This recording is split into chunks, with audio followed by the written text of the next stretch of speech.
Las opciones, a diferencia de los futuros, la primera diferencia que tienen es que en un futuro hablábamos de que es un contrato a plazo, que es una obligación de las dos partes. Tenemos el comprador, tenemos el vendedor y una obligación. En este caso lo que tenemos es derechos asimétricos. Tenemos el que compra, que tiene el derecho, y el que está vendiendo, que tiene una obligación. Esos derechos asimétricos se compensan a través del pago de una prima. El activo también se va a llamar subyacente. Tenemos dos tipos de opciones: las opciones de compra, que son calls, y las opciones de venta, que son puts. Las opciones de compra lo que le dan al titular es el derecho, pero no la obligación, de comprar un activo a un precio determinado a una fecha determinada. Por ejemplo, una opción de un call sobre Galicia nos da el derecho a comprar un contrato, equivale a 100 acciones, y nos da el derecho a comprar 100 acciones de Galicia en determinado vencimiento, que es determinado mes, a determinado precio, que es el strike. Nosotros ese derecho lo podemos ejercer hasta la fecha de vencimiento, porque es una opción americana. Las opciones europeas solamente se pueden ejercer la fecha de vencimiento. Una opción put es lo contrario, digamos, una opción de venta. Lo que nos da es la potestad de nosotros vender las acciones a un precio determinado, que ya está predefinido de antemano, que es el strike.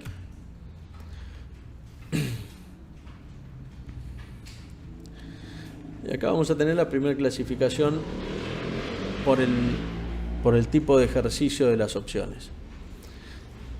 Las opciones americanas, como decíamos recién, se pueden ejercer en cualquier momento hasta el vencimiento, mientras que las europeas solo el día de vencimiento. Esto es un detalle, no es un detalle menor, porque en principio generalmente todas las opciones se asumen europeas, porque es muy raro que alguien ejerza antes del día de vencimiento. Cada mercado determina cómo se ejecuta el vencimiento de las opciones, ¿no? Yo las únicas que recuerdo que son europeas son las de el eurodólar, opciones de eurodólar, y creo que una europea, la del IBEX, y Eurostock. El resto todas operan, son americanas, pero operan como europeas. Eso, la única diferencia que tiene, o la única implicancia que puede tener, es en cuanto a la valoración de la prima, que eso después lo vamos a ver, porque hay un modelo, también siguen un modelo de arbitraje. Hay que asumir que el call es una compra aplazada, entonces la tasa de interés hace que el precio suba, mientras que el put es inverso. Entonces, ahora después voy a mostrar algún ejemplo de eso. Pero básicamente, un put europeo puede ser más barato, o debiera ser más barato, que un put americano, por ejemplo. Después tenemos sobre la naturaleza del activo subyacente, que pueden ser sobre acciones, divisas, índices, commodities, igual que los futuros, básicamente, sobre futuros. Las opciones sobre futuros son un poco más, o hay que tener un respeto particular, porque por más que sea el mismo futuro, en realidad no hay mismos futuros. Por más que sea sobre la soja, sobre el mismo activo subyacente, cada vencimiento es un futuro independiente. No se toma como que es el mismo, porque las volatilidades de cada vencimiento son diferentes. Salvo en esos activos, como por ejemplo Galicia o un índice, en donde sí se puede tomar como que es lo mismo. Pero todo lo que tiene estacionalidad no se puede asumir como que es lo mismo, porque hay cambios muy grandes entre un vencimiento y el otro, ¿no? Y después tenemos las definiciones generales de la opción. Tenedor o tomador es el que la está comprando, la puede vender, ejercer o dejar que expire. El lanzador es el que está vendiendo la opción. En inglés va a ser el que hace el writings, que es el que la escribe, se va a decir. La prima es el monto que pagamos por intercambiar estos derechos. El precio de ejercicio, que es el strike, y la fecha de vencimiento.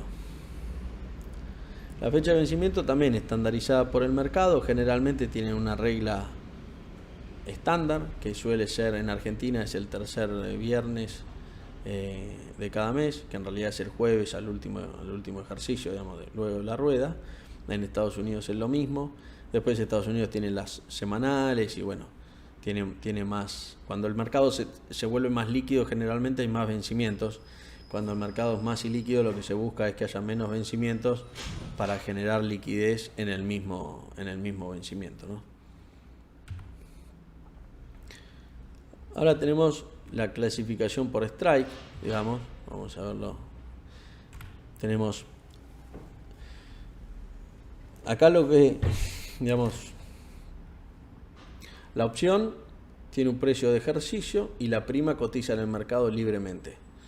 Entonces, respecto a cómo esté esa prima en el referente al precio de mercado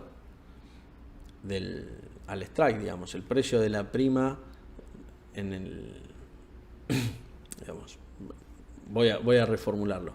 Respecto al precio del activo subyacente, respecto al strike, vamos a clasificar las opciones de diferentes formas. Cuando el precio del activo subyacente es igual al precio de strike, vamos a decir que ese strike está en el dinero, o at the money. Que básicamente lo que queremos figurar es que el strike de la opción y el activo subyacente son iguales.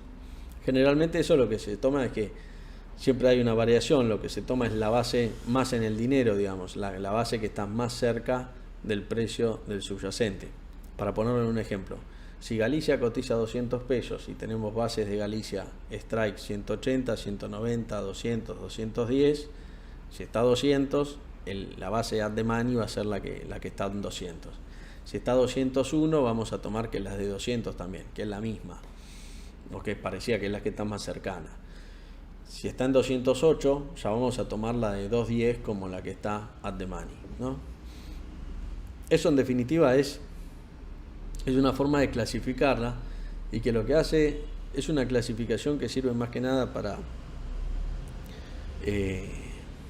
técnicamente no cambia, sino que es más que nada para entendernos cuando hablamos, digamos. Cuando uno va a hacer una estrategia y dice, bueno, voy a comprar la base at the money, bueno, ya uno se imagina o sabe en qué consiste la estrategia, ¿no? Comprar esa, vender otra.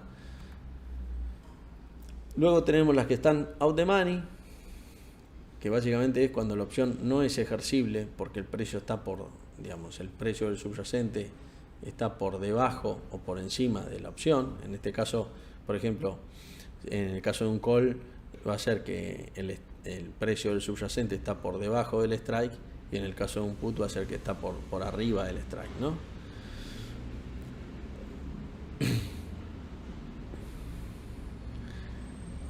La prima, digamos, está compuesta. Vamos a ver el otro ejemplo, que es digamos, cuando la opción está in the money. In the money significa que la prima tiene valor intrínseco, básicamente. La prima está compuesta, o la prima que tiene un valor de mercado, que lo define el mercado, el valor de la prima, básicamente tiene un precio que, si bien es libre, tiene límites inferiores y superiores. Esos límites están dados, como decíamos antes en el caso de los futuros, por un modelo de no arbitraje. Es decir, si nosotros tenemos un activo subyacente, voy a volver al caso de Galicia, después cambiamos alguno al Standard & Poor's o al petróleo, que vale 200, y nosotros tenemos Banco Galicia está cotizando 200 en el mercado, y nosotros tenemos una opción que tiene un strike en 190, un call strike 190, significa que nosotros tenemos el derecho a comprar las acciones de Galicia a 190. Entonces, es esperable o es lógico que en el mercado, si nosotros podemos comprar en 190 y en el mercado vale 200, que en el mercado esa opción valga como mínimo 10 pesos, que es la diferencia entre comprar la opción, entre el strike de la opción y el precio del activo. Puesto que si no pasa eso, tenemos una oportunidad de arbitraje en donde compramos la opción y vendemos el subyacente. O sea, compramos la opción, paso 1. Ejercemos el derecho, nos dan las opciones, las acciones a 190 y ahora las vendemos a 200. Entonces estaríamos ganando automáticamente la diferencia. Para que eso no suceda y porque nadie va a perder plata del otro lado, tenemos que asumir, y hay un modelo que es básicamente ese es el precio mínimo, ¿no? En el cual sabemos que menos de 10 no puede valer esa opción. Después podemos discutir cuál es el valor tiempo, que eso lo vemos después, ¿no? Porque esa es una variable que va a depender de varios factores, pero este valor, que es el valor intrínseco de la opción, no tiene, no tiene mayores complejidades, es el mínimo valor que podemos esperar de la opción. Esas son las opciones. Cuando hay valor intrínseco, sabemos que la opción está in the money. Cuando no hay valor intrínseco, la opción está out the money. Y en el medio tenemos estas at the money, que bueno, depende cómo estén.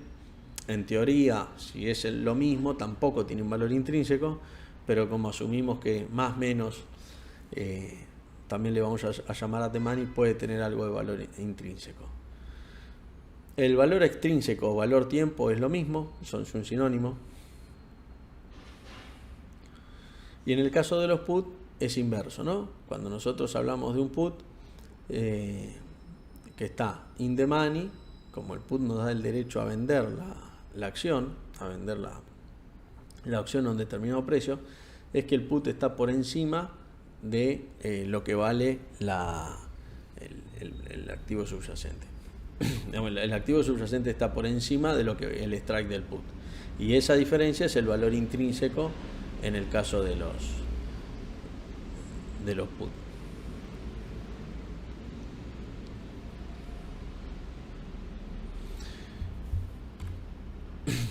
Acá tenemos la clasificación, un ejemplo, es lo que hablaba recién.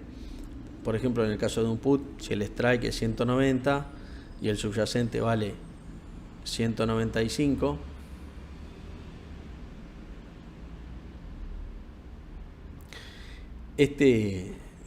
la acción vale 195 y el strike es 190, esta opción no es ejercible, está a 5 pesos de diferencia del strike, ¿no?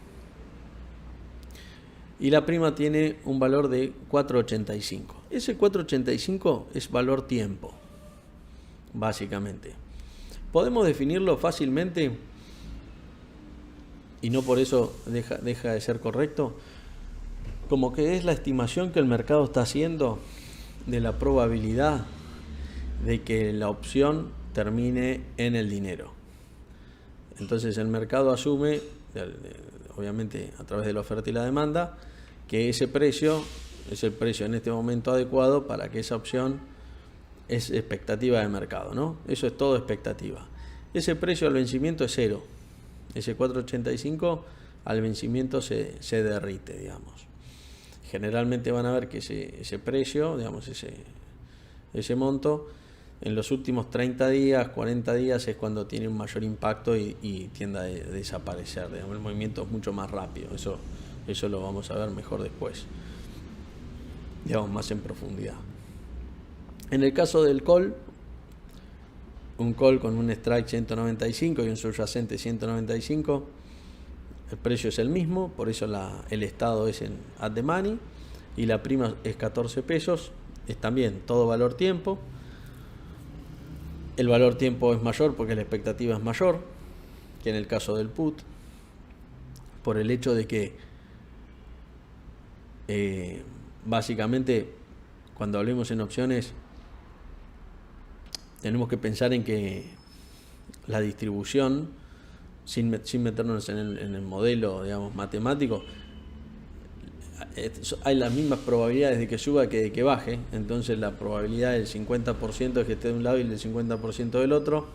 Por ende, las probabilidades son mucho más altas que si está fuera del dinero, ¿no? Que todavía tiene un recorrido para que recién ahí las probabilidades sean 50. Por ende, las probabilidades son menores a 50 hoy. En el caso de un put, de strike 200 y el subyacente 195 ya está in the money. Y ahí es donde esos 9 pesos que tenemos de prima, hay una parte que es valor tiempo y una parte que es valor intrínseco. Para saber cuál es el valor extrínseco, lo que se hace es la resta entre uno y el otro y se obtiene cuál es el valor.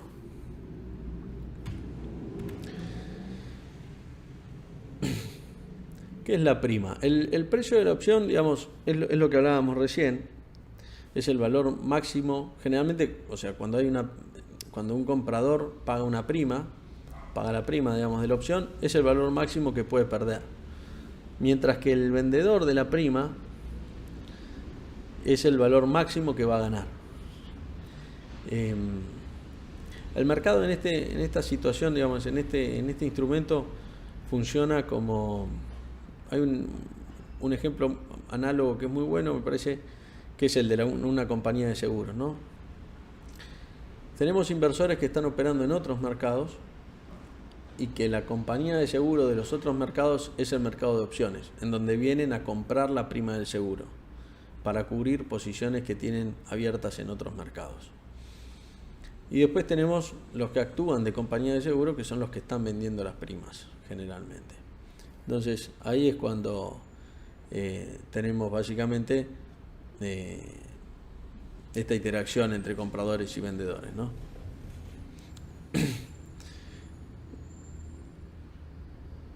En un mercado de opciones como en el de futuros, todas las condiciones están estandarizadas, salvo lo que es la prima.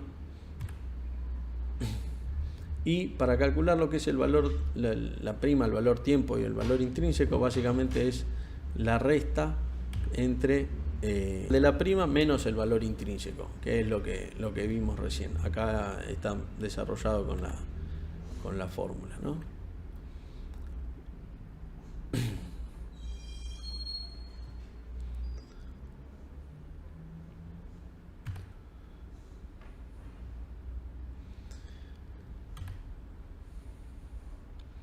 Acá, por ejemplo, bueno, acá puse algunos ejemplos sobre el Standard & Poor's en el vencimiento de febrero. En Estados Unidos los lotes también son iguales, son 100 acciones cada lote o 100 unidades, digamos. Generalmente eso es lineal en todos los mercados. Eso lo define el mercado, es importante saber eso, y lo define en base a lo que al mercado le parece. En algún caso en Argentina había algunas opciones que digamos, que no eran de a 100, sino que eran de a 50 o de 30, Mirgor en algún caso. Los bonos suelen ser de a 5.000, hay opciones sobre bonos que en algún momento, de hecho había opciones sobre los cupones atados al PBI, que eran de 5.000.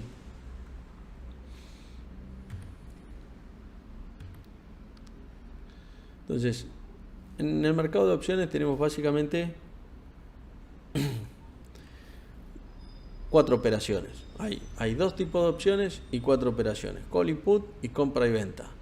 De estas 4 operaciones es de donde surge todo el resto de las operaciones posibles o de los activos posibles. De acá es de donde surgen las notas estructuradas, de donde surgen los activos que están asegurados contra una pérdida o con una ganancia limitada.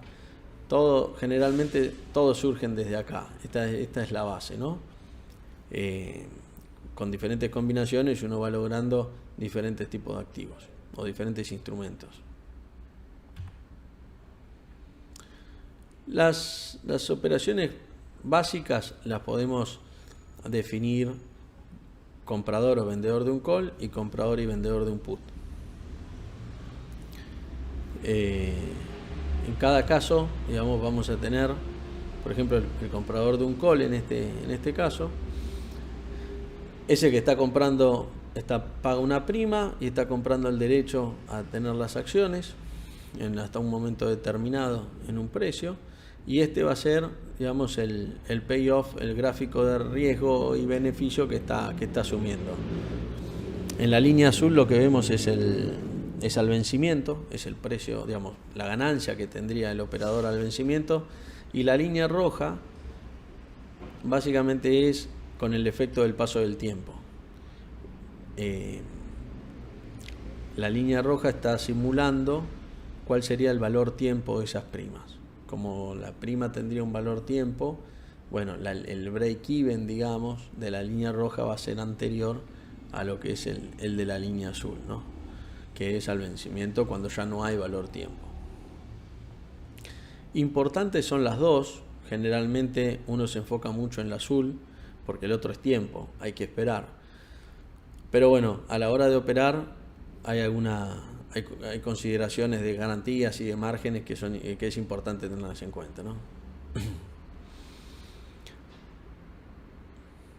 El comprador del call siempre va a ejercer cuando el activo subyacente, digamos la acción, esté por encima del strike, ¿no?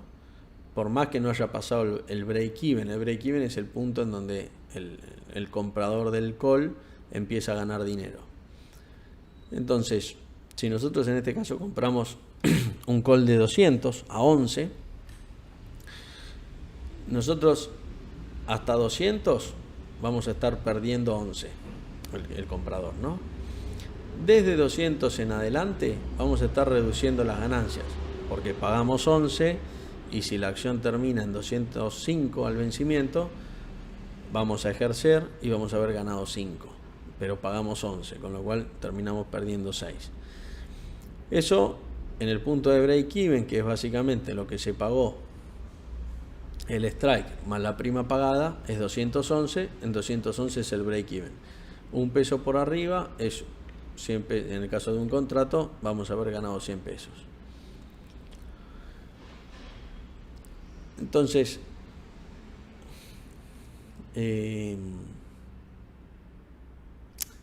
básicamente esta es la compra de un call. Estoy pensando que voy a dar un adelanto solamente de esto, que nos vamos a meter después. Uno, cuando lo ve de esta forma, dice, bueno, entonces siempre me conviene comprar, porque si yo estoy comprando opciones, mi pérdida es limitada, puedo perder 1000, pero mira la línea azul para dónde se va, ¿no? Puedo ganar 4, 5, 10. Sí, está bien, el papel tiene que ir bastante. Y acá se va a decir que las pérdidas son ilimitadas. Es verdad, técnicamente o teóricamente, pero hay una realidad también, que es más fáctica, que es que yo no conozco ningún papel que se haya ido al infinito. Con lo cual lo de las pérdidas ilimitadas, si bien es cierto, yo diría que más bien son indefinidas, no tan ilimitadas. Y más allá de que no nos metamos en el modelo matemático, podemos asumir que el papel, como cualquier activo, tiene un movimiento estadístico que viene llevando. Entonces, sabemos que es raro que, digamos, los movimientos de Galicia de esta semana, 10% arriba, 9%, se dan, pero son raros. Pero de 20 ya es más difícil, y de 30 es más difícil. Y de alguna forma nosotros podríamos asignar una probabilidad, de hecho podemos asignar una probabilidad de saber cuál es la probabilidad de llegar a una ganancia determinada y ver si realmente las posibilidades o las probabilidades están a nuestro favor o estamos jugando un telequino cada vez que compramos un lote, ¿no? Eso lo vamos a llegar después, pero nada, me parece interesante introducir el concepto, más que nada porque estamos viendo ahora lo que tiene que ver con compra de opciones, ¿no? En el caso del vendedor de un call, el gráfico a primera vista parece o es menos atractivo. La ganancia máxima está dada por la prima cobrada. Si usamos el mismo ejemplo, son 11 pesos. Sí. Ahí me consultan, sí. La palabra pérdidas ilimitadas siempre es fuerte. Es así, la palabra pérdidas ilimitadas siempre genera estupor en la audiencia. Entonces, por eso después nadie vende opciones. Pero también es verdad que hay que tener me parece que es importante calcular así como uno calcula el ratio riesgo-beneficio, tener al menos una aproximación de la probabilidad, ¿no? De cuál es la probabilidad de que el precio, así como es muy difícil que vaya a cero, también es muy difícil que vaya al infinito. Y bueno, ahí en el medio hay todo un juego para hacer unas estimaciones, digamos, que sin meternos en modelos muy complejos, ¿no? Acá tenemos el vendedor de un call. Bueno, básicamente es el que está tomando la posición contraria al que está comprando. El break-even es exactamente lo mismo. Desde 2.11 empieza a perder. Y siempre que el papel se mueva entre 200 y 2.11, gana un poco menos. En 200 para abajo va a ganar toda la prima. Y hacia arriba va a empezar a perder. El comprador de un put, a diferencia, va a empezar a ganar cuando el papel baja, a diferencia del anterior. En mercados como el argentino, por ejemplo, como el submercado más ilíquido, los put suelen estar más baratos que los calls en términos relativos. Esto sucede no solo porque es un mercado más ilíquido, sino porque es un mercado más alcista. Generalmente el mercado ilíquido y alcista van un poco de la mano, digamos.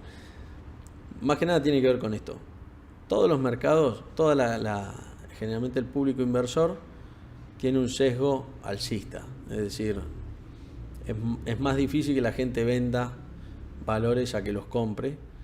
También hay un tema estadístico de que las acciones, digamos, los retornos suelen ser más positivos que negativos, porque cuando, digamos, sin meternos en la campana de Gauss y demás, la bolsa tiende a crecer. El Merval tiende a tener más puntos. Bueno, el Merval no sé si lo medimos en dólares, pero digamos, los índices tienden a crecer y a batir nuevos récords. Si miramos el año 1980 y miramos ahora, vemos que en diferentes momentos hubo nuevos récords. Eso significa que la bolsa está creciendo. Entonces uno tiene que elegir de qué lado ponerse. Siempre el mercado tiene sesgo alcista. Ese sesgo alcista lo que hace es que el mercado vaya a comprar más put más calls que put. Los que compran put son algunos que se están protegiendo a la baja, que es una de las estrategias. Hay varias para protegerse a la baja, no es la única. Pero bueno, por eso a lo que voy, y acá lo van a ver reflejado en el ejemplo de las primas, por ejemplo, que tienden a ser más bajas. Más allá de que porque hay un modelo de evaluación atrás que hace que, como el put, digamos, el call tiene una tasa de interés favorable porque es una compra aplazada, en el put pasa lo contrario. El vendedor de un put le pasa lo opuesto al comprador de un put.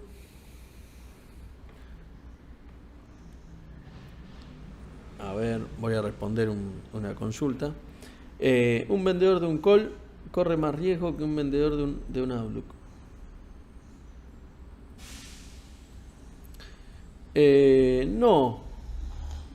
No, yo creo que vos decís, yo entiendo que vos decís el outright, el activo, digamos, en sí, el contrato frontal, Silvio.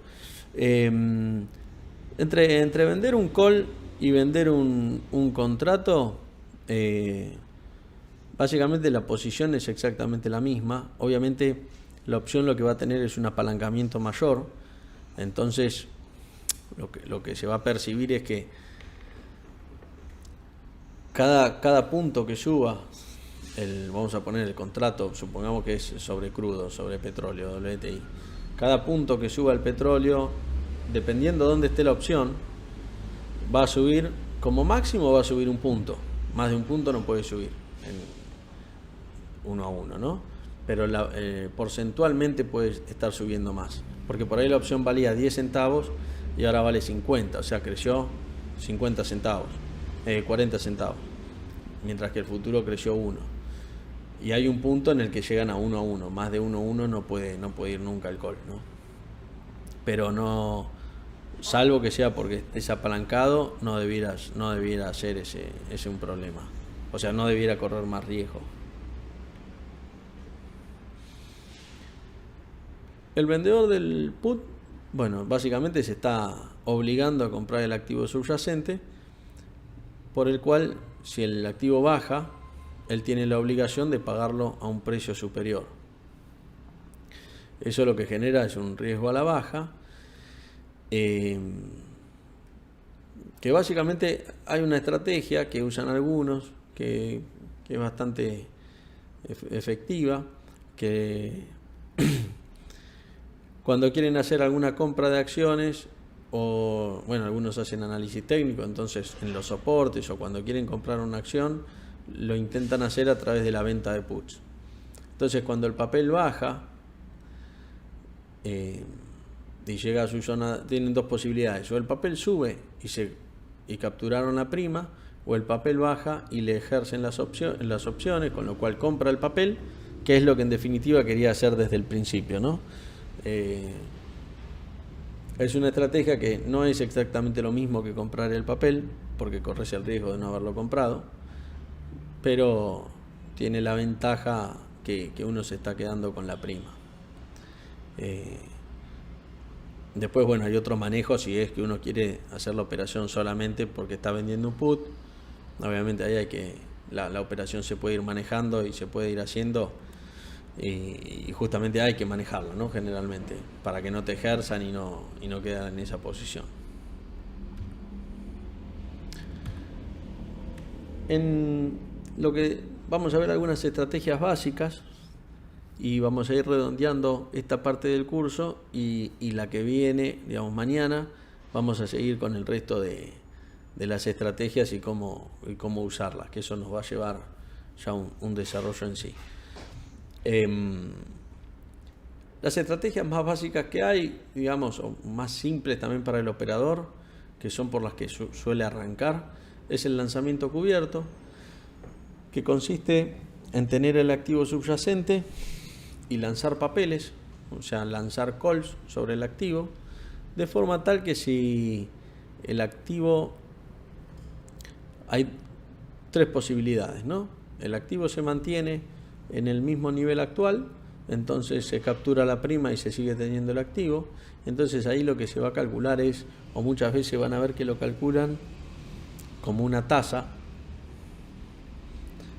Lo de la tasa es un poco relativo, porque en definitiva uno está bueno calcular el interés, pero no es una tasa libre de riesgo, ¿no? O sea, no sería conveniente o no sería adecuado calcularlo como contra una caución para tomar la decisión, porque acá estamos asumiendo un riesgo que es mucho mayor.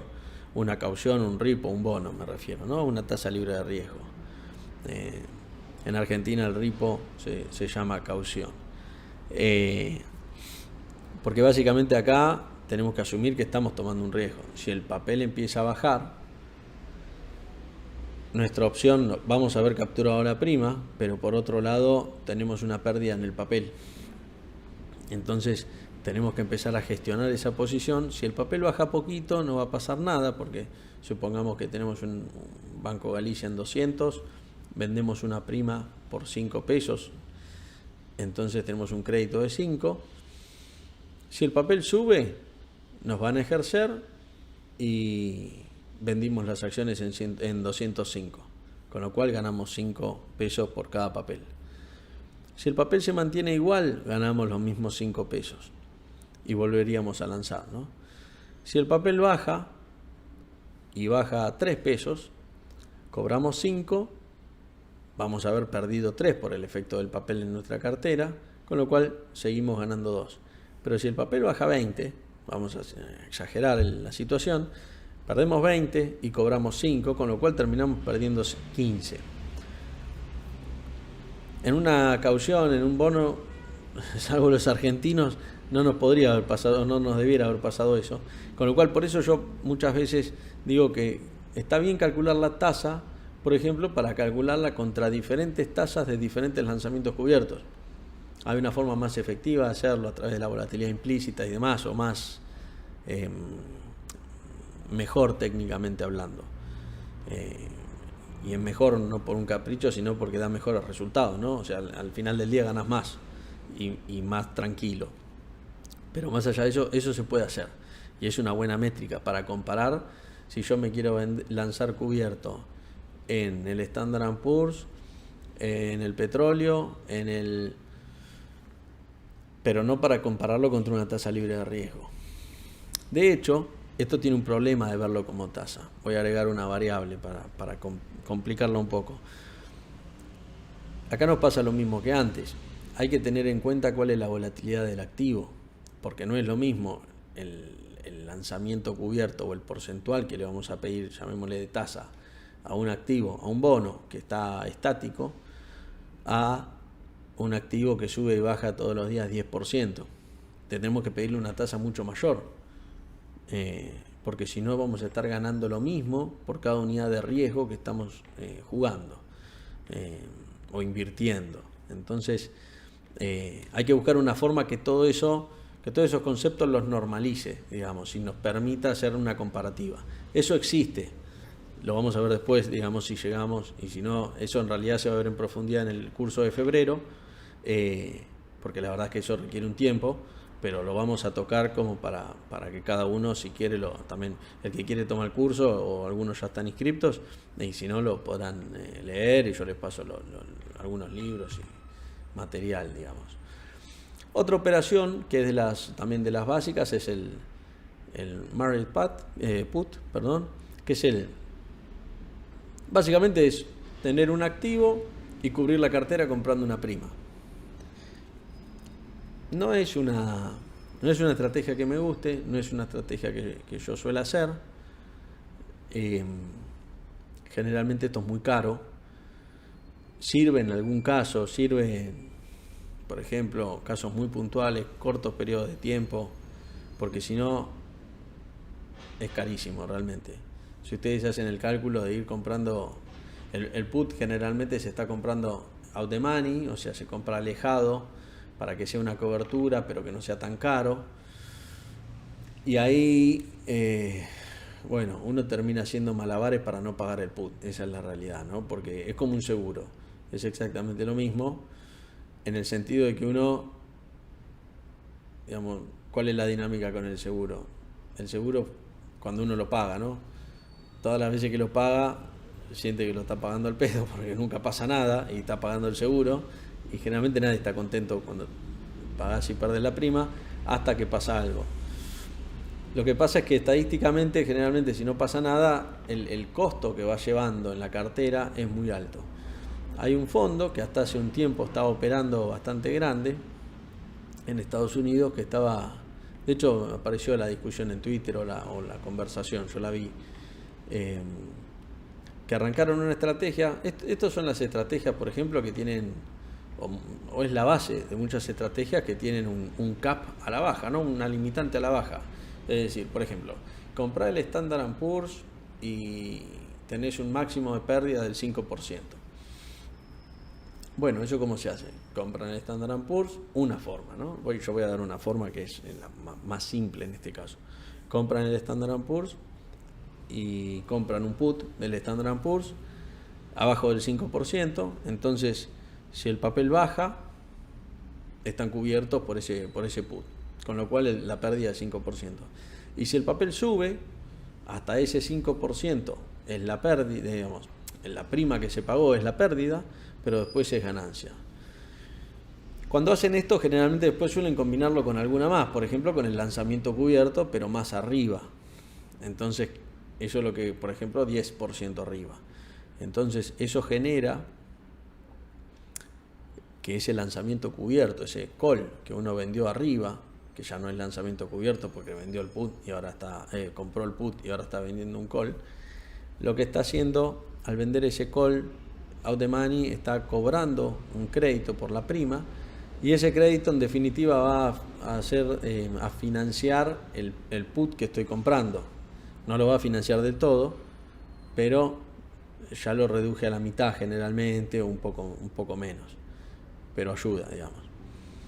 Y así es como se va jugando con la posición para intentar bajar ese costo de la cobertura, ¿no?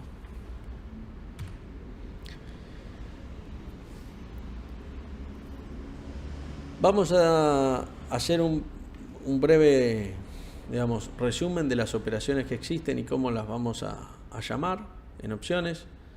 Digamos, tenemos todas las opciones. Estrategias hay infinitas, ¿no? A cada uno se le pueden ocurrir nuevas, inventarle nombre, porque es infinita las posibilidades. Pero vamos a para usar el mismo vocabulario, tenemos spreads verticales, que consiste básicamente en una compra o venta e igual cantidad de calls o puts de un mismo vencimiento y un mismo activo, ¿no? Entonces, estamos hablando básicamente, compramos un call y vendemos un call, compramos un put y vendemos un put. Si nosotros compramos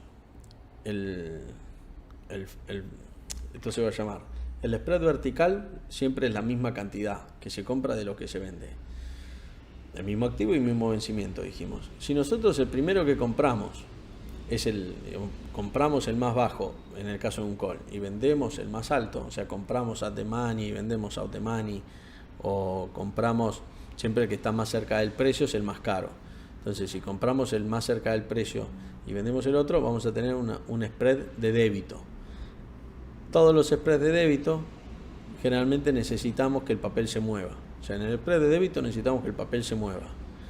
Y en el spread de crédito necesitamos que el papel se quede quieto o se mueva para el otro lado, ¿no?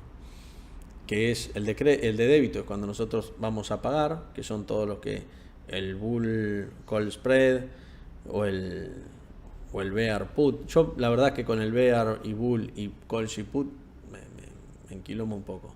De hecho, como no se le llama así habitualmente en el mercado, se me complica. Para mí son spreads verticales de frente. Digamos, de frente es el comprado. Se dice de frente porque el que se compra siempre es el spread, digamos, el strike que está más cerca del precio. Ese es el de frente y el otro es el back, ¿no? De hecho, lo van a ver en los radios, que ahora vamos a llegar, se le llama front y back. Entonces, tenemos los spreads que tienen esa característica. Misma cantidad de calls y puts, se compra uno, se vende el otro, y hay un débito o un crédito. Entonces, tenemos spreads de créditos y spreads de débitos. Después tenemos estrategias delta neutral. El delta todavía no lo vimos, pero básicamente consiste en una posición en donde compramos un call y compramos un put, o vendemos un call y vendemos un put. Son estrategias que son generalmente simétricas de los dos lados. Misma cantidad de calls comprados, misma cantidad de calls vendidos. Es importante saber que se arma y se desarma todo junto. No hay que ponerse creativos con primero vendo el call y después vendo el put, porque cuando uno hace eso se ve también después, pero uno altera las probabilidades de ganancia y la esperanza matemática, obviamente, de la estrategia, ¿no? Después están los ratios o ratios, que son estrategias en las cuales acá se empieza a complejizar un poquito, es donde la cantidad de calls que se operan y la cantidad de puts son diferentes. Por ejemplo, compro uno y vendo dos, entonces ¿qué nos va a pasar? Imaginemos por un segundo, si uno compra un call y vende dos calls, desde que compré el call y el activo sube, toca el call que yo compré, ¿no? El strike. Sigue subiendo, voy ganando. Pero en algún punto, cuando empieza o toca o cruza el strike de los dos calls vendidos, empiezo a perder el doble de lo que voy ganando. Por cada uno que gano, pierdo dos. Entonces la curva, digamos, de P&L, del payoff, mejor dicho, va a cambiar. Va a ser primero positiva y después negativa, ¿no? Bueno, si después sigo complejizándola y compro 4 después y bueno, hago otras cosas, obviamente la estrategia cada vez es más compleja. Pero estas son las bases de las estrategias. Y después tenemos los spreads horizontales. Los spreads horizontales, a diferencia de los verticales, es cuando uno, en vez de estar operando sobre el mismo activo y el mismo vencimiento, está operando sobre el mismo activo, diferente vencimiento. Entonces uno está operando, por ejemplo, febrero contra abril, febrero, marzo, abril, ¿no? Ahí se va a llamar, si uno pudiese graficar, o si uno grafica, mejor dicho, los strikes y los vencimientos, tiene lo que se va a llamar superficie, ¿no? De volatilidad. El spread horizontal es porque uno se mueve horizontalmente a través de los vencimientos y no a través del precio. Spreads horizontales uno puede comprar en el dinero, bueno, fuera del dinero, dentro del dinero. Básicamente esas son operaciones más que nada de volatilidad y en donde muchas veces se usan también para, por ejemplo, hay una estrategia que es un lanzamiento cubierto, en donde en vez de comprar la acción y lanzar un call sobre la acción, se compra una opción en el dinero, y se hace esto porque se pone menos dinero también, esa es la idea principal. Supongamos que la acción, vamos al mismo ejemplo con el que venimos, ¿no? De Galicia, vale 200. Entonces nosotros compramos un call que 170, le damos margen, ¿no? Todas estas cosas que yo explico en la práctica tienen un racional teórico atrás que es el que tenemos que ver, porque si no uno lo termina haciendo y después lo quiere hacer en el petróleo y no sabe cuál es el número, pero básicamente el delta tiene que ser muy cercano a 1, ¿no? Porque entonces es lo mismo que el movimiento del papel, básicamente. Entonces nosotros compramos ese call y vendemos un call out the money. Vamos a ganar la misma tasa que en el otro, no la misma tasa, el mismo spread, digamos, el mismo crédito.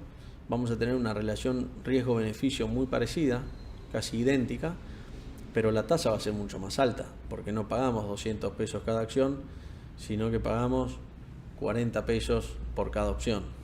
Y la tasa, y digamos, el crédito es el mismo. Con lo cual, bueno, esto obviamente hace que el capital sea más eficiente. El riesgo es diferente, porque lo mismo que antes, el papel nunca baja, o nunca baja tanto, pero si llega a bajar 60 pesos, nuestro call in the money quedó out the money, y bueno, ahí obtenemos una pérdida que va a ser un poco más grande que en el caso del papel, ¿no? Y además en el caso del papel seguimos manteniendo el papel, acá ya no lo tendríamos. Yo acá les propongo, me parece que acá lo mejor va a ser que dejemos acá y que ya después mañana encaremos directamente con las estrategias y que veamos las diferentes estrategias, nos quedarían para mañana. Vamos a ver algunas y vamos a ver el manejo. No vamos a llegar a ver todas, pero vamos a ver algunas. Le voy a dar las que a mí más me gustan y les voy a decir cómo manejar las pérdidas, digamos, que es lo más importante, ¿no? Yo recibí ahí diferentes encuestas de ustedes o diferentes respuestas y bueno, había una gama amplia de puntos a tocar. Creo que algunos ya los tocamos y los que quedan los vamos a apuntar a tocar mañana. Este es un curso que tiene 2 clases y que no vamos a llegar obviamente a ver todo, pero los que sigan ahí en el canal de Telegram o en Twitter se pueden anotar que la semana que viene seguramente vamos a hacer algún webinar sobre estos temas y vamos a seguir igualmente profundizando y subiendo contenido. Pero por lo pronto mañana tocaríamos algunas estrategias, vamos a ver todas estas estrategias, pero vamos a agarrar 2 o 3 y las vamos a analizar bien en profundidad para que terminen este curso, digamos, sabiendo exactamente con las estrategias que lleguemos a saber manejarlas bien, digamos.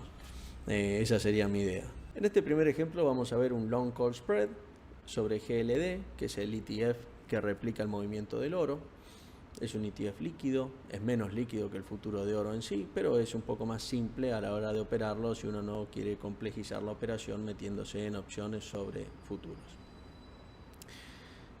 Acá vamos a hacer un breve forecast de la posición, que es básicamente vemos que el GLD está sobre una línea de soporte, creemos que hay una operación alcista para hacer y por ese motivo las volatilidades implícitas están bajas y por ese motivo creemos que queremos tomar una operación alcista que tenga pérdidas limitadas. Acá ponemos el primer ejemplo del armado de la estrategia. Compraríamos el call 165, venderíamos el call 170. Acá podemos observar cómo el desplazamiento es en los diferentes precios. Ambos serían en el vencimiento de diciembre. Es una estrategia de débito, es un spread de débito. Significa que nosotros pagamos y por ende la máxima pérdida de esta estrategia es el débito pagado. Este débito es el resultante de la compra del call, que es lo que nosotros tenemos que pagar, en este caso 4,14, menos la venta del call, que es un crédito hacia nosotros de 2,20. La diferencia, 1,94, es lo que nosotros tenemos que pagar por opción.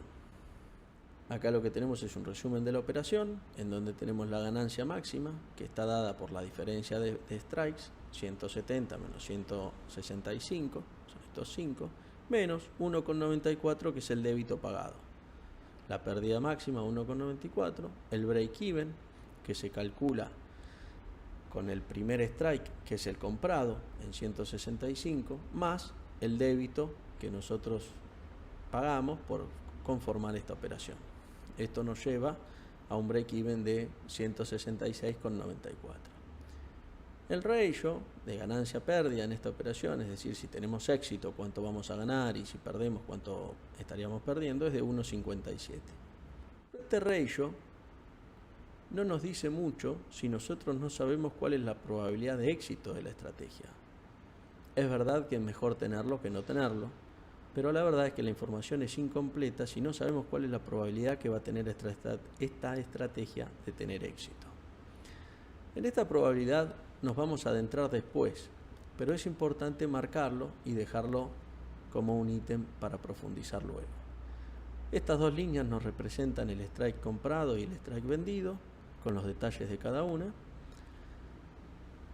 Y acá tenemos la línea roja punteada, es el efecto teórico de las opciones por el efecto del tiempo. Lo que nosotros vamos a ver que a medida que el tiempo pasa, esta línea roja se va a ir acercando cada vez más hacia el azul, y de este lado va a pasar exactamente lo mismo. Este efecto que tiene el tiempo en la estrategia es lo que hace que en determinado momento y en determinadas estrategias nos convenga rolear la posición o cerrar la estrategia.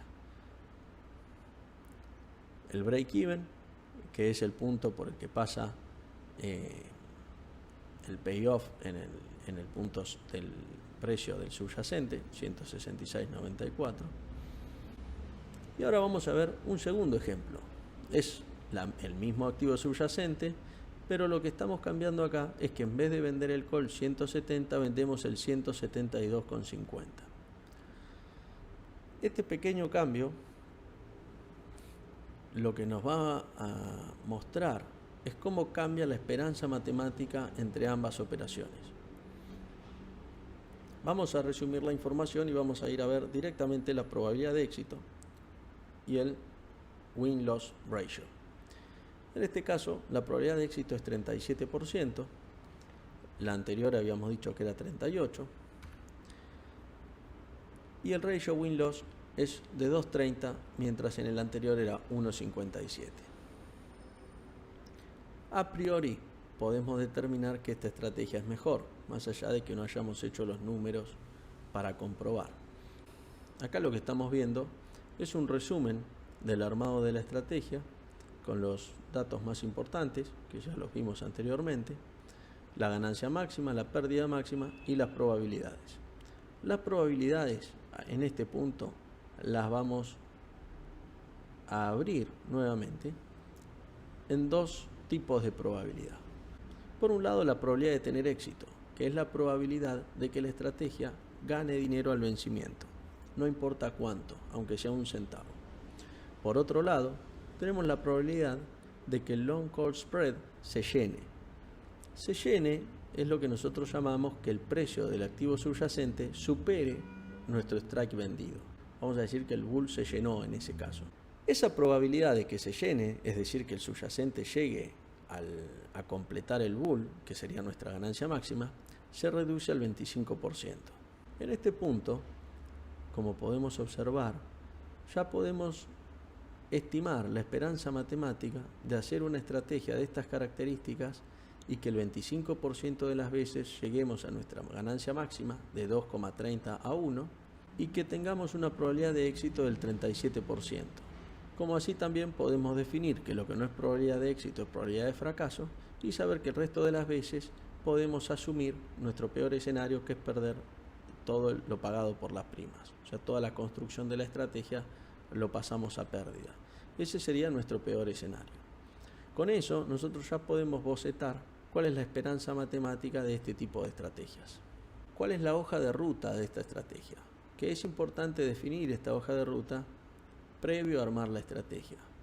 En primer lugar, tenemos la situación de mercado que estamos esperando o la situación de mercado que tenemos que observar para llevar a cabo esta estrategia.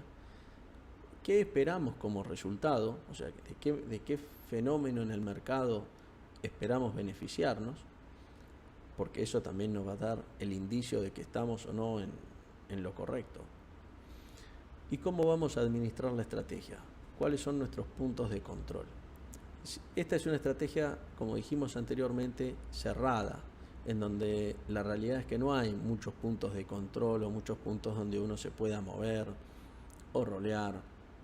Bueno, rolear uno lo puede hacer siempre, pero digamos, no es una estrategia fácil de convertir o de moverse. Es una estrategia más bien estática, en donde se adapta mucho a esos operadores que quizá no están viendo todo el día la pantalla y quieren hacer alguna estrategia, se quieren beneficiar de un movimiento al alza, pero la verdad es que no quieren estar pendientes de la pantalla y de los precios. Una estrategia más bien pasiva.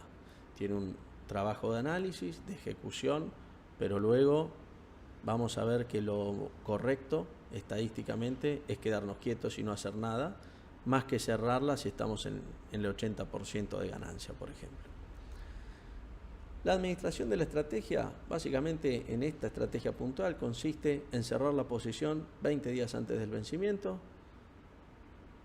o hacer el rollover al próximo vencimiento, que es una posibilidad la cual yo no recomiendo. Es verdad que existe, es verdad que hay gente que la hace, hay operadores que la hacen, yo no la recomiendo, no me parece que sea lo más beneficioso para el operador. Acá vamos a hacer una nota al pie. Este tipo de estrategias en Estados Unidos, por ejemplo, cotizan directamente el spread como una estrategia cerrada. Históricamente el broker de opciones, uno le pedía que haga la estrategia, directamente le decía quiero hacer un spread de 2,50 y el broker se encargaba de conseguir la punta o cotizaba el spread y cerraba la punta en 2,50 y hacía las dos operaciones en simultáneo. Eso no se acostumbra en Argentina, de hecho las plataformas no lo tienen así, sino que uno opera cada pata independientemente, pero en Estados Unidos van a ver que muchas plataformas ya tienen desde hace tiempo para comprar directamente el spread, que es exactamente esto, es una simplificación para el operador. Acá podemos ver el resultado de la operación. El resultado fue positivo, se ganó aproximadamente el 80%, se cerró la operación al llegar al 80%, bueno, hubo un pequeño gap y se cerró un poco después con una ganancia un poquito mayor, pero la idea, la conceptualidad es que generalmente es conveniente cerrar esta operación entre el 65 y el 80% de rentabilidad. Entre el 60 y el 80 generalmente conviene cerrar esta operación. También hay que tener en cuenta el tiempo al vencimiento y el nivel de precios donde está el subyacente, ¿no? Esto es lo que nosotros hacemos básicamente, o lo correcto, es seguir midiendo las probabilidades de que el precio vuelva hacia abajo. Y de esa forma nos da el momento adecuado en el cual estadísticamente debiéramos estar cerrando la operación. Acá lo que vemos es a grandes rasgos lo que debiera ser una ruta de acción en el caso de hacer esta estrategia. Por un lado tenemos el objetivo de ganancia, que es un porcentual sobre la ganancia máxima. Esto tiene dos factores que inciden.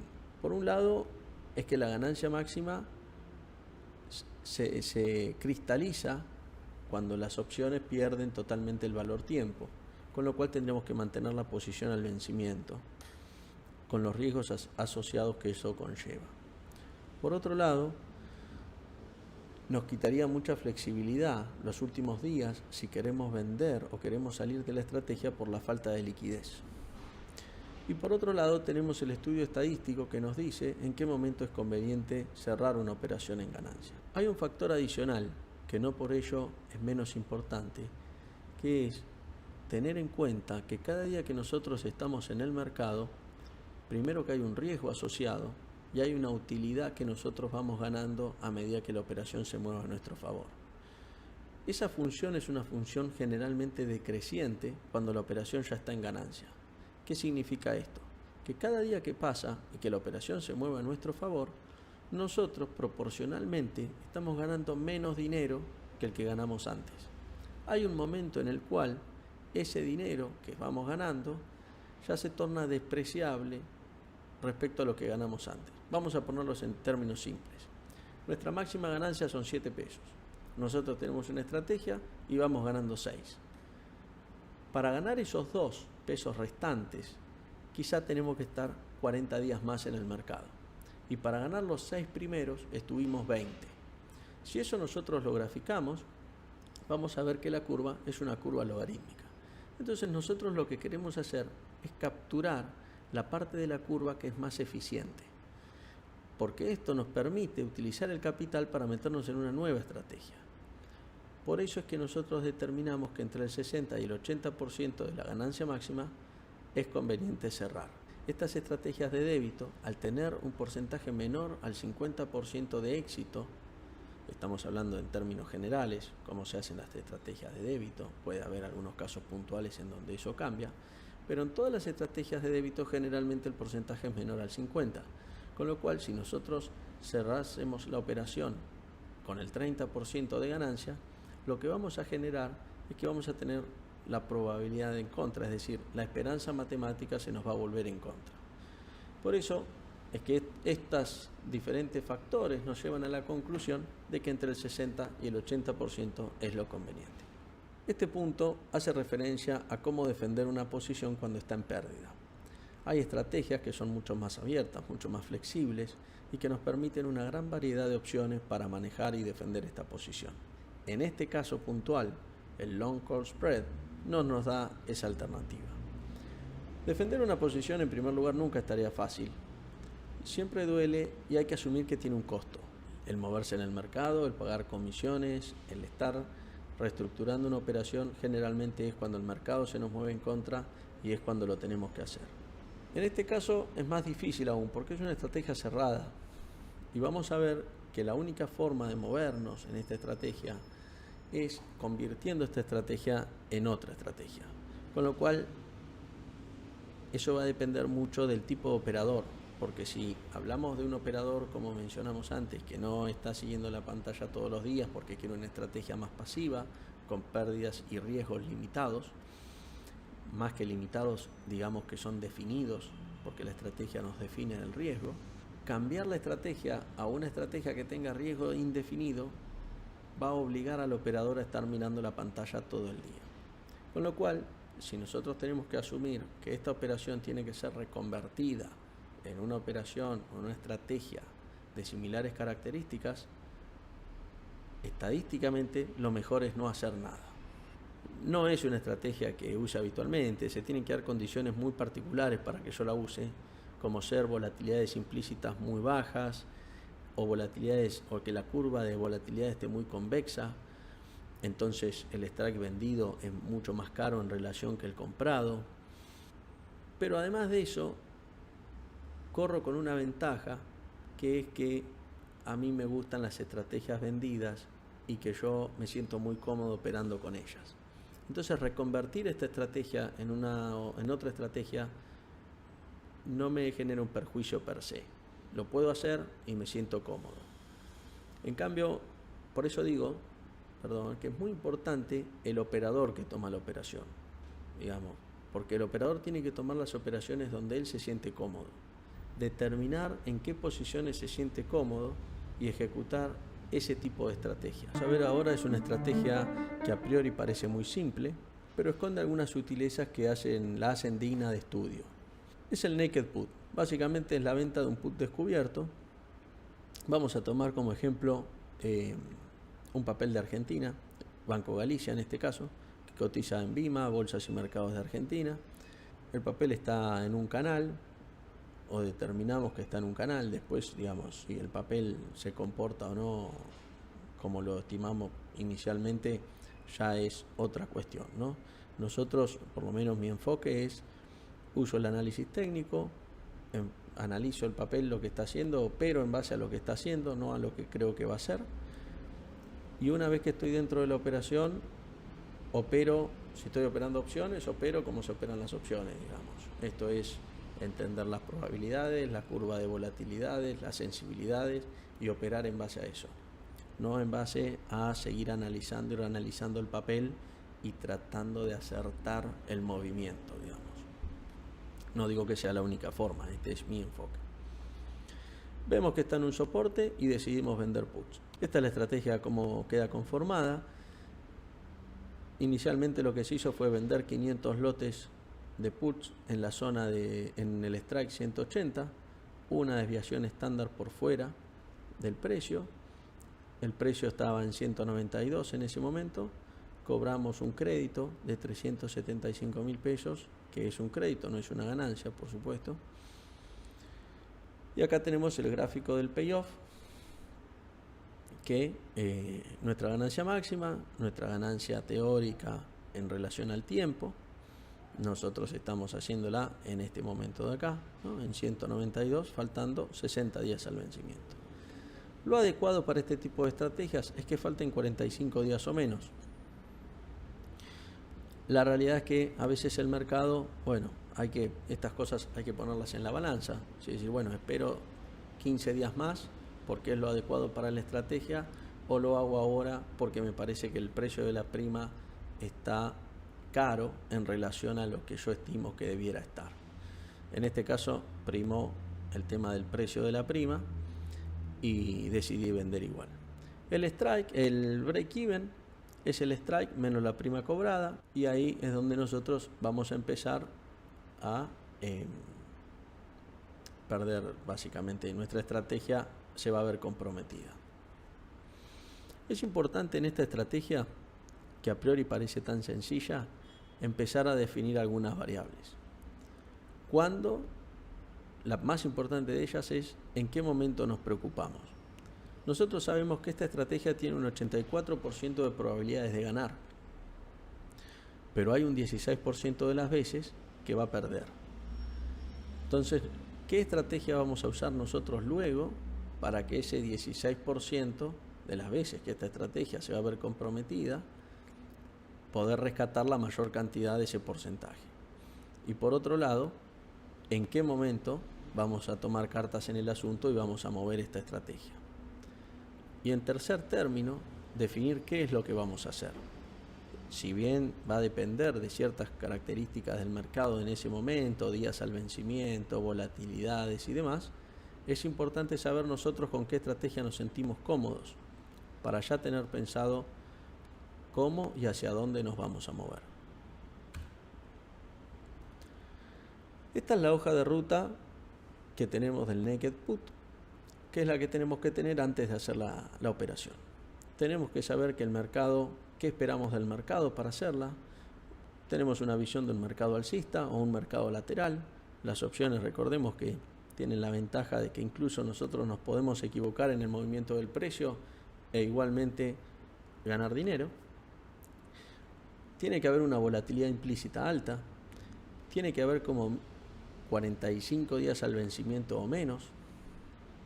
Y es una operación que, esto no es un requerimiento, esto es como para tenerlo en mente, es una operación que suele estar 20-30 días en el mercado. Si asumimos que la hicimos 45 días al vencimiento, ¿no? ¿Qué espera el operador? Básicamente, tenemos estas condiciones de mercado y ¿qué estamos esperando que suceda? Bueno, que suba el precio o que baje la volatilidad implícita. Estas dos situaciones nos van a beneficiar y obviamente el paso del tiempo. La administración de la estrategia a priori es que nosotros entre 20 y 10 días antes del vencimiento vamos a cerrar la operación. La vamos a cerrar dependiendo cómo siga el papel. Si nosotros seguimos manteniendo la misma visión, vamos a hacer un rollover, y si no, vamos a cerrar la operación. Generalmente más cercano a los 10 días que a los 20, porque esta es una estrategia que incluso a los 20 días muchas veces sigue teniendo posibilidad de beneficio. Y esta la verdad que es una estrategia que usamos habitualmente. A mí me gusta mucho como para arrancar el vencimiento, porque es una estrategia que permite hacer un montón de cosas después y que permite muchísimos rumbos de acción diferentes. Acá lo que estamos viendo es el movimiento del papel. Digamos, hubo un solo momento en que lo vimos comprometido en la zona de 180, que era nuestro strike, que de hecho es una estrategia que la estuvimos pasando en el grupo de Telegram, la estuvimos haciendo algún seguimiento en tiempo real. En este caso fue exitosa, pero a mí me gustaría adentrarme en cómo es el manejo de la operación si no hubiese sido exitosa. Esta estrategia tiene en principio un objetivo de ganancia entre el 30 y el 50% de la ganancia máxima.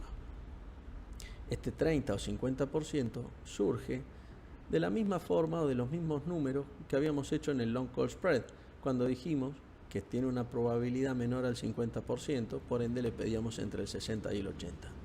Esta estrategia tiene el 84% de probabilidades de ganar. Por ende, entre un 30 y un 50% vamos a tener una esperanza matemática positiva. La ganancia máxima es nuestra prima cobrada. La administración de la estrategia, como vimos antes, es cerrarla entre 20 y 10 días. La realidad es que si nosotros tenemos una operación, un papel lateralizando, que lo vendimos 45 días al vencimiento y faltan 20, vamos a haber capturado generalmente el 65-70% del valor de la prima. Estos números que yo les digo no son exactamente así, o sea, son en las estadísticas personales que yo llevo. Cada uno puede llevar la suya o pedirme algunos datos que yo, si alguno los tengo a mano, se los paso sin ningún problema. Ahora vamos a la parte más importante de estas operaciones, que son las que más dudas generan en el operador. Bueno, acá vamos a la cuestión más importante, cuando entramos en pérdida y en cómo defender la posición. Defender la posición nunca es una tarea sencilla, pero esta estrategia en particular nos permite un gran rango de acción. Eso puede ser un beneficio o un perjuicio dependiendo cómo y qué tan avesados seamos nosotros en el manejo de estrategias. Hay dos tipos de traders que operan este tipo de estrategias. Muchos que recién empiezan y muchos que tienen gran experiencia operando opciones. Los resultados son sideralmente opuestos y tiene que ver justamente con la función del trader, con lo que es la operación de la estrategia. Hasta que uno decide meter una operación en el mercado, está haciendo el papel de analista. Una vez que está dentro del mercado, se transforma en trader. Entonces, en primer lugar, lo que nosotros tenemos que definir en esta estrategia es cuál es el punto de control, digamos. En qué momento de la estrategia nosotros vamos a tocar la estrategia para no entrar en pérdida. ¿En qué momento nosotros vamos a cerrar la operación en pérdida? Diciendo, bueno, este es nuestro, llamémosle, stop loss. ¿Y cómo lo vamos a hacer? Para defender la posición, una de las cosas más importantes que hay que tener en cuenta es en qué momento nosotros vamos a disponernos a hacer cambios en la estrategia. En primer lugar, tenemos que definir cuál va a ser nuestra pérdida máxima. Esta pérdida máxima se puede definir de dos formas que son complementarias. Por un lado es definir la pérdida máxima en términos absolutos, es decir, definir exactamente cuántos dólares o qué monto de dinero estamos dispuestos a perder si todo sale mal. Eso va a ser una regla inamovible. La segunda regla puede estar definida en un porcentaje de las primas cobradas. Como esta es una estrategia de crédito en donde nosotros inicialmente cobramos un monto por haber vendido la opción, podemos definirlo como un porcentaje de ese crédito cobrado. Por ejemplo, por 2 o por 3. Esto significa que si nosotros vamos perdiendo 3 veces lo cobrado por la prima, lo cobrado en el momento inicial, vamos a cerrar la operación sin importar en qué situación nos encontremos.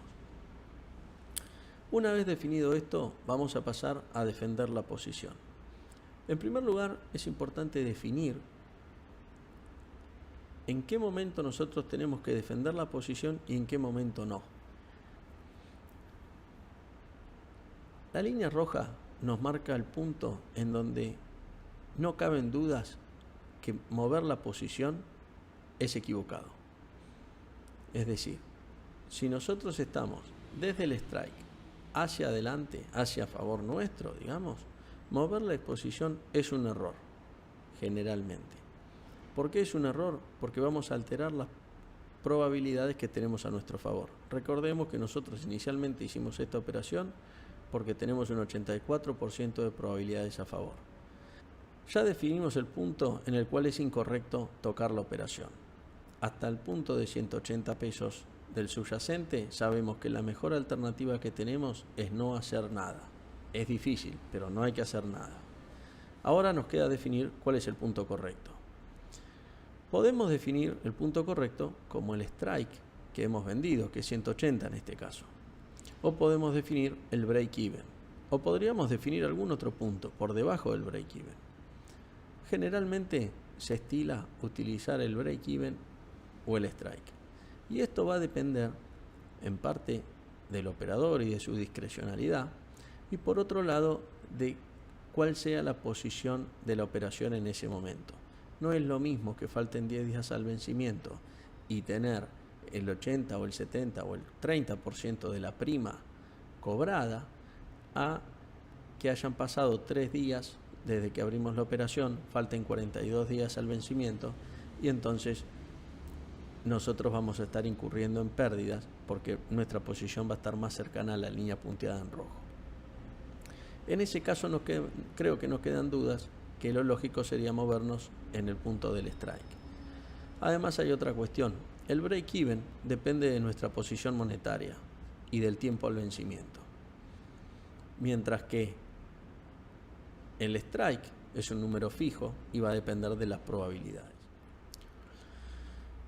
Como definimos anteriormente, hay dos alternativas. Vamos a llamarle punto A y punto B. En mi opinión, generalmente suelo asumir el punto A como el punto a controlar la estrategia y hacer las modificaciones. En este sentido soy un poco más conservador y prefiero anticiparme al movimiento del subyacente y no encontrarme en una situación en donde, esperando al punto B, aparezca un gap o aparezca alguna condición de mercado que me deje alejado del punto B desfavorablemente. Vamos a ver qué tipo de estrategia podemos implementar para defender esta posición. En primer lugar, lo que se puede hacer es vender más puts, es decir, nosotros vendimos en 180, cuando el precio se acerca a 180, vendemos más puts, con lo cual el precio va a ser más alto, y si el precio es más alto, nuestro promedio de venta va a ser más alto en consecuencia, y nuestro break-even va a haberse disminuido. Esa estrategia tiene un pro y una contra. En principio, tiene que ser parte de la estrategia global en el momento inicial de entrada. Tenemos que haber definido una unidad en donde decimos vamos a vender, por ejemplo, 1000 puts y lo vamos a hacer en 2 o 3 etapas, si es que el papel baja. Porque si no lo hicimos, la variable del riesgo de nuestra cartera se va a ver incrementada. Y eso no es lo que queremos hacer para defender una posición. En segundo lugar, lo que podemos hacer es rolear la posición. El rol de la posición lo que nos permite es comprar la base, en este caso febrero, comprar el strike febrero y lanzar el strike abril. De esta forma, nosotros vamos a lograr un crédito en este rol y como consecuencia nuestro break-even también va a bajar.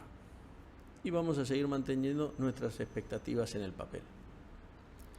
Vamos a una tercera alternativa, que es, una vez llegado el precio al strike de nuestra opción vendida, vendemos calls at the money, también 180.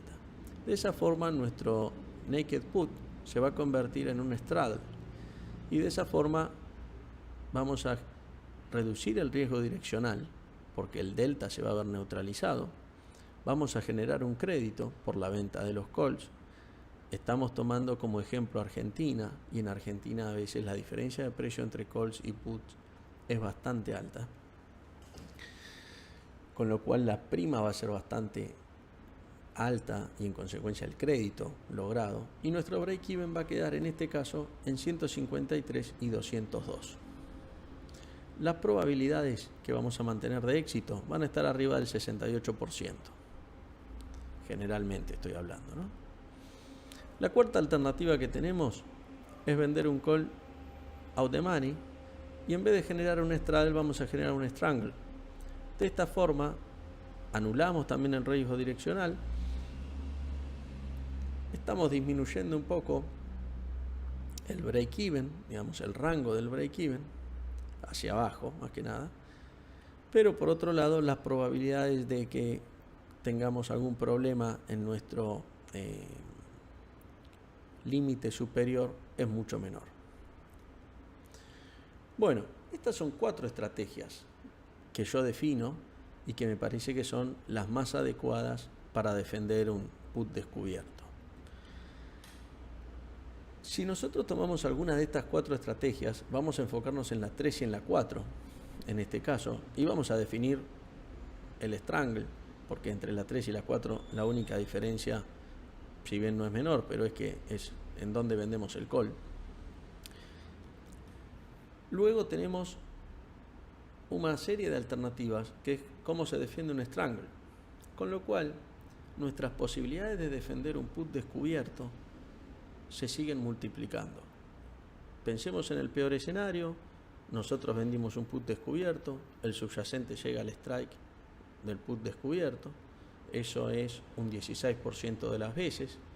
Luego, cuando llegamos ahí, convertimos ese naked put en un strangle y una vez que estamos dentro del strangle, tenemos que defender ese strangle, que a su vez tenemos varias alternativas para hacerlo.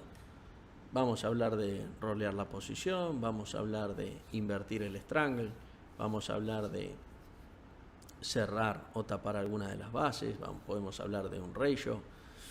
Las alternativas son miles. Lo que es importante, me parece, es entender algunos principios básicos de las probabilidades y de las alternativas que nos permite la venta de un put. Vamos a dar una primera aproximación a las probabilidades. En este caso voy a tomar como ejemplo lo que vimos en el curso de Introducción a los Derivados Financieros, que nos referíamos a la venta de un put y que tenía una probabilidad del 84% de éxito. Eso es debido a que si nosotros vendemos un put, una desviación estándar fuera del dinero, vamos a hacer una aproximación de esta manera. Lo que estamos viendo es una distribución normal. De esta forma nosotros podemos definir que en todos los movimientos del activo, el 68% de las veces el activo se mueve dentro de una desviación estándar. Luego tenemos que el 32% de las veces se mueve en 2 desviaciones estándar y el restante en 3 desviaciones estándar. Si el valor medio es el precio actual del activo subyacente, nosotros podemos definir que en un nivel de precio determinado, el cual vamos a determinar luego, podríamos estar vendiendo, en este caso puts, y vamos a estar por fuera de una desviación estándar, lo cual nos deja con una probabilidad de perder del 100% menos el 68%, es decir, el 32%. Pero de ese 32% solamente nos afectan los retornos negativos, ya que los positivos, si el papel es alcista, no nos perjudican porque ya cobramos la prima. Con lo cual, el perjuicio nuestro o nuestra posición se va a ver comprometida en este porcentaje de veces, que no es ni más ni menos que 16%. De esta forma, si tomamos el 100% y le restamos el 16%, nos da que el 84% de las veces vamos a ganar, mientras que el 16% vamos a perder. Una vez entendida la distribución normal y cómo las probabilidades afectan a nuestra posición, vamos a hacer una comprobación viendo cómo se comporta, por ejemplo, Grupo Financiero Galicia. Acá tenemos un gráfico que nos muestra la cantidad de ocurrencias de las diferencias diarias del precio. Acá lo que estamos viendo es cuánto se movió el papel cada día, estamos redondeándolo en porcentuales redondos, y lo que estamos haciendo es contando cuántas veces ocurrió cada una de estas situaciones. Vamos a ver que cerca del 0, entre 1, 2 y 3%, tenemos la gran mayoría de las ocurrencias. Esto significa que de 100 veces, el Grupo Financiero Galicia, 70 de estas veces cerró entre menos 2% y 2%, mientras que hubo muy pocas veces que cerró 10 u 11% arriba.